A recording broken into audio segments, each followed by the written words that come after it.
Thanks, Lou. Joining us today at our virtual roundtable, we have Source New Mexico editor Sean Griswold and Trip Jennings, executive director of New Mexico In Depth. Glad to have you here, guys. Thank you. First, I want to talk about the budget. This was their one job, and lawmakers sent a $10.2 billion budget to the governor. Let's just hit some of the highlights. Sean, it was a bigger budget than last year, not hugely bigger, 6.8% bigger. Still, the Rio Grande Foundation said it was a fail and padded with giveaways. Source New Mexico was there for the debate over the budget in the Senate. What was that discussion like? I want to ask you.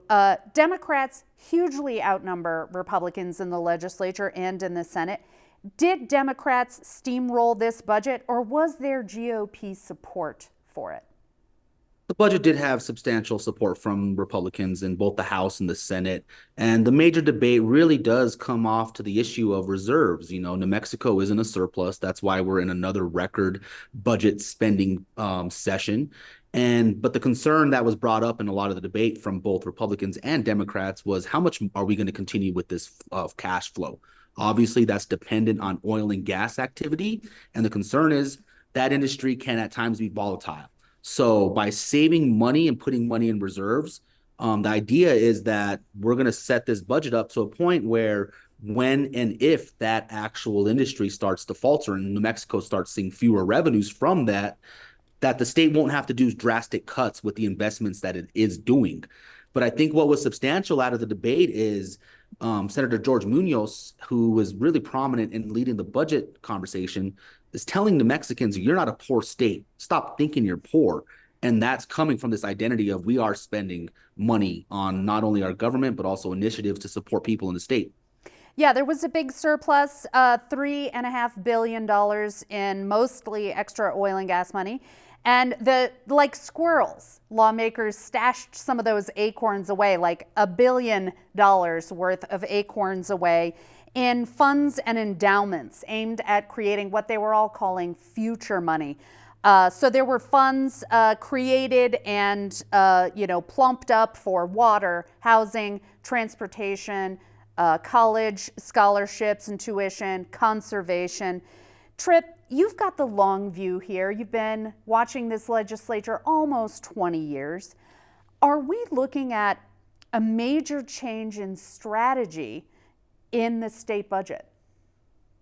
I think, yes, as lawmakers and policymakers in New Mexico are looking 20 to 30 years ahead and seeing this, or maybe even 10 years, looking at this moment where the Permian Basin isn't producing as much oil and gas that, basically helps with also the massive trust.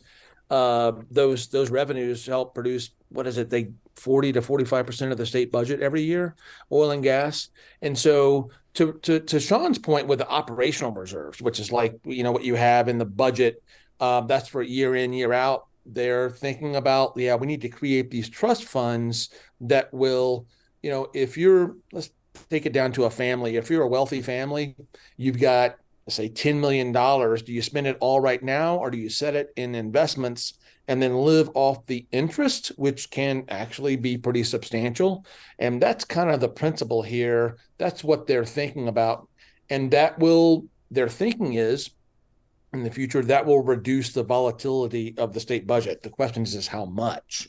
Because if you have these trust funds that are funding state agencies, sort of like the early childhood department, which has billions in their trust, which is producing a lot of money to fund the agency. So this is, I think it's, they are thinking ahead, not just a couple of years, but decades in there with these trust funds and endowments. That's how I view this.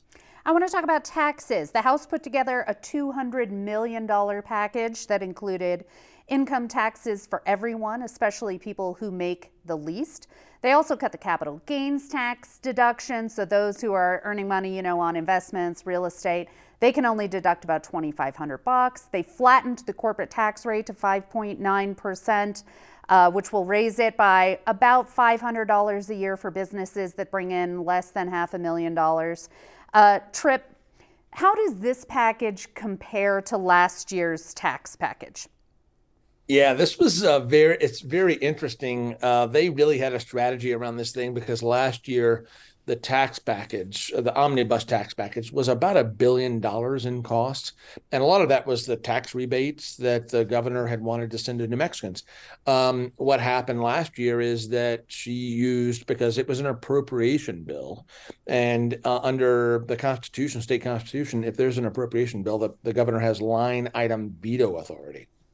So what she did basically was, line item veto most of that omnibus tax bill last year. This year, they made a concerted effort to create a omnibus tax package that, Tax and Rev House Chairman Derek Lente said is unvetoable. I think is during the early part of the session. What he meant was is like online item vetoable. And so she can veto the bill if she wants. It's not going to do because it raises revenue for the, I think, well, anyway, it's a tax package. Sorry, I'm getting off on stuff.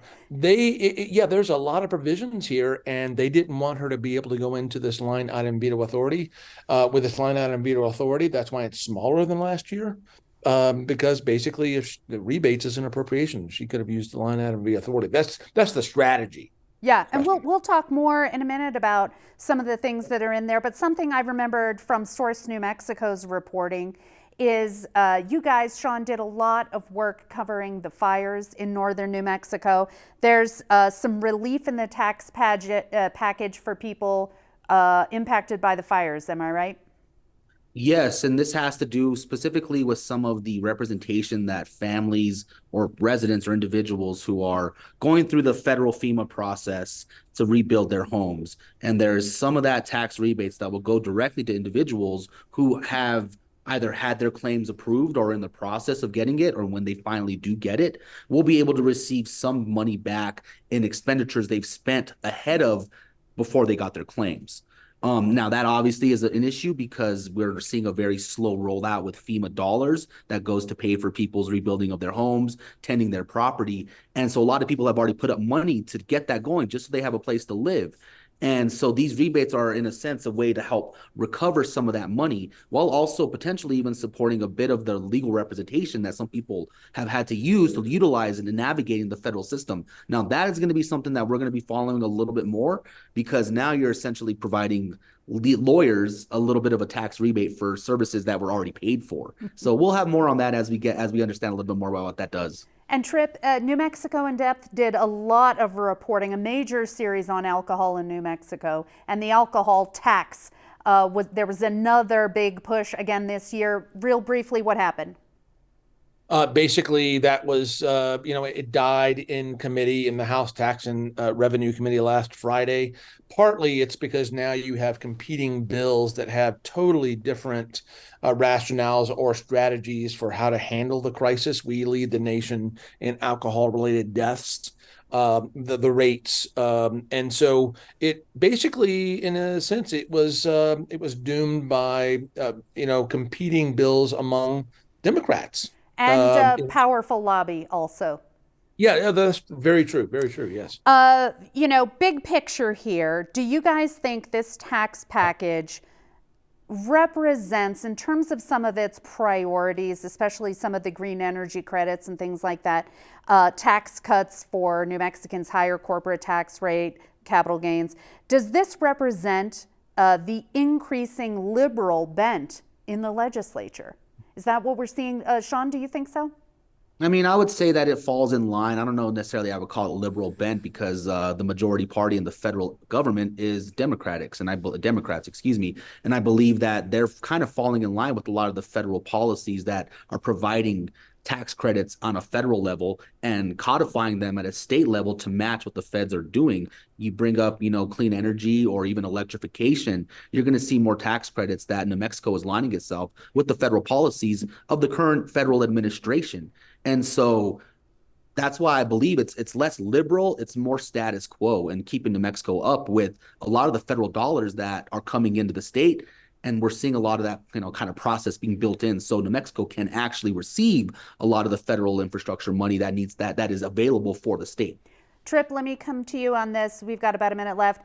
Looking back 20 years, a big change in the legislature's makeup since then. Do you see some of what is happening now as reflecting a younger, more liberal, more diverse membership?